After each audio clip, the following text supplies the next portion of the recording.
ఏలూరు మహిళా police station దగ్గర నుంచి కెమెరామన్ శ్రీనివాస్తో రాంబాబు 99 టీవీ. ఇక ఐబొమ్మ రవి కేసులోకి ఈడీ ఎంటర్ అయింది. మనీ లాండరింగ్ జరిగినట్లు అనుమానిస్తూ కేసు వివరాలు ఇవ్వాలని హైదరాబాద్ సిపికి లేఖ రాసింది. అటు క్రిప్టో కరెన్సీ వాలెట్ల నుంచి రవి ఖాతాకు నిధులు వచ్చినట్లు పోలీసులు రిమాండ్ రిపోర్టులు వెల్లడించారు. ఐబొమ్మకు బెట్టింగ్ సైట్లకు మధ్య 2 ట్రాఫిక్ డొమైన్లు ఉన్నాయని చెప్పారు. వీటిలో ఒకటి యుఎస్ లో, మరొకటి అమీర్పేటలో రిజిస్టర్ చేయించాడని తెలిపారు. వీటి ద్వారానే రవిని పట్టుకున్నామని అన్నారు.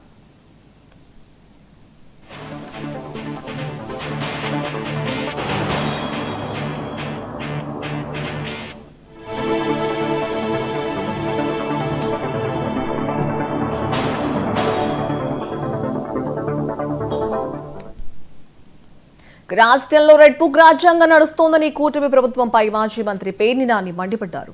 వైసీపీ నేతలపై దౌర్జన్యాలు, అక్రమ కేసులు పెరిగిపోతున్నాయని ధ్వజమెత్తారు. టీడీపీ కుట్రలను ప్రశ్నిస్తుంటే వైసీపీ గొంతు నొక్కుతున్నారు అని విమర్శించారు. పచ్చి పాపం అంటే వీళ్ళు చేసేటువంటి దుర్మార్గం. అంటే వెంకటరెడ్డి ఏం చేస్తున్నాడు? నిద్రపోనివ్వట్లేదు. కంటి మీద నారా చంద్రబాబు నాయుడికి కానీ, వాళ్ళ ప్రభుత్వానికి కానీ, ప్రభుత్వంలో ఉన్న వాళ్ళకి కానీ కంటి మీద కునుకు లేకుండా, కునుకు రానివ్వకుండా వాళ్ళ తప్పుల్ని, వాళ్ళ పాపాలని ఎండగడుతున్నటువంటి వైఎస్ఆర్ కాంగ్రెస్ పార్టీ గొంతుగా బతుకుతున్నాడు. అది నేరం. కారుమూరి వెంకటరెడ్డి మీద ఒక కేసు పెట్టి ఆ గొంతు నొక్కుదాం అనుకుంటే ఏమవుతుంది?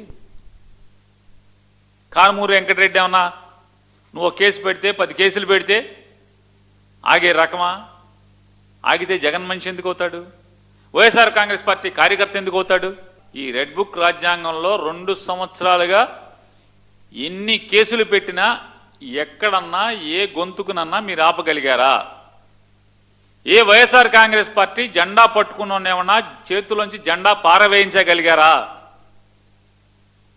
మీ పిచ్చి భ్రమలు నారా చంద్రబాబు నాయుడు గారు, మీ అబ్బాయి కూడా చెప్పండి. ఈ తప్పుడు కేసులతో, వేధింపులతో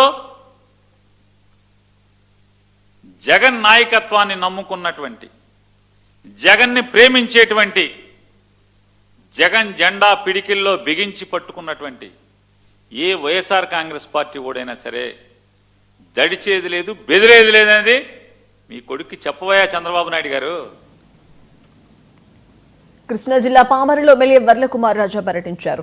ఈ సందర్భంగా వీరాంజనేయ కాలనీ వాసుల సమస్యలను